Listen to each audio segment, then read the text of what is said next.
Ni FPJ, si Kuya Mario, siya yung nagdating sa ospital. Ma-disgrasya si Manny niya. Pagkwento yung si Mama.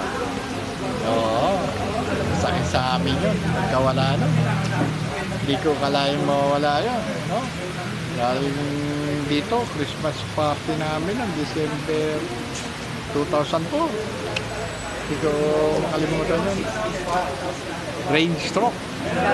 Namon, habang nahatid ko siya, talagang inano niya yung sakit. Dinibdib niya hanggang nawala na. Pagdating doon sa hospital, sa may sento, bigla na lang nagising siya. Parang tinanong ako, saan tayo?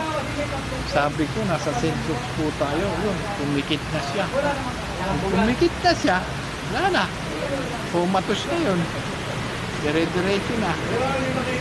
Kaya hanggang dami ng dumating niya, interview, mga media, artista, halos lahat ng artista, nandun eh.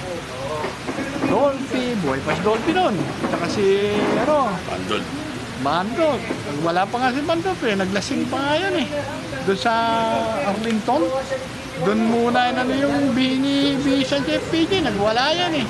Inawat lang ni Jinggoy, tsaka ni, itong isa, Philip Salvador.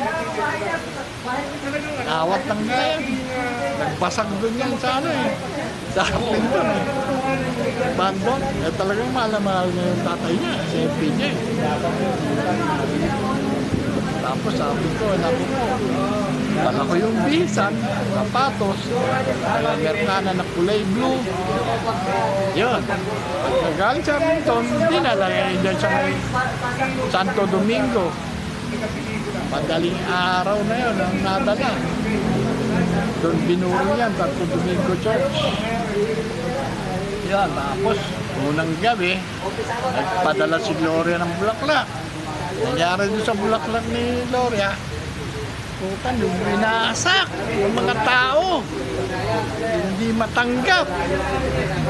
Ayun, medyo kaya wala, hindi nakarating yung bulaklak ni Jenny. Salamat dito si Mang Mario, nakapanayam po natin ang batikan na driver ni FPJ. Siya po mismo ang kasama nung mamatay si FPJ. Ngayon kay senador po siya ngayon. Nasa ilang taon na po ba kayo, Mang Mario, ngayon? 59 na ako eh. Bata pa, 59. Ilang taon kayo nung magtrabaho kay FPJ? Wow, siguro. Nasa high school ako eh. 14 years old siguro ako.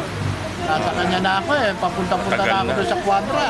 Doon muna simula ako eh. Pataya-taya lang. Tapos utusan niya kung anong punutan, anong pagkain. Yun, kaya biligan niya ako. Ano masasabi niyo sa tagal niyo kasama si FPJ? Ay, wala akong masasabi yan. Talagang mabait sa tao yan. Magbigay talaga yan. May problema, tutulungan yan. Halos lahat ng mga tao, tinulungan yan. Salamat po, Mang Mario.